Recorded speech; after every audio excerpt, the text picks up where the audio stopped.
সনাতন ধর্মাবলম্বীদের ঐতিহ্যে হোলি উৎসবের সাংস্কৃতিক তাৎপর্য রয়েছে। এটি এমন একদিন যখন মানুষ অতীতের ভুলগুলো ভুলে যায়, ঝগড়া বিবাদ মিটিয়ে নতুন করে সম্পর্ক স্থাপন করে। নৃত্যাঞ্চলী ডান্স একাডেমি সিডনিতে বিশেষ সেই হোলি উৎসবের আয়োজন করে। অস্ট্রেলিয়া থেকে মারিয়াম মুন জানান, উপমহাদেশের তথা বৈশ্বিক সনাতনী সাংস্কৃতিক হোলি উৎসবের আয়োজন ছিল সিডনির একাডেমির হলরুমে।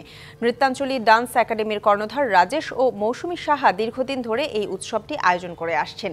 এই উৎসবে জাতি গোত্র নির্বিশেষে সবাই সামিল হয়।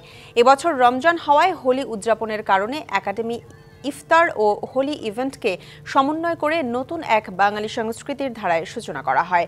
দিনব্যাপী ছিল ব্যাপক আয়োজন। নৃত্যাঞ্চলীর গোপিনীরা ধর্মীয় পর্ব সম্পন্ন করেন। বিকেলে শুরু হয় রঙের মেলা, যেখানে অতিথিরা একে অপরকে রং দিয়ে রঞ্জিত করেন।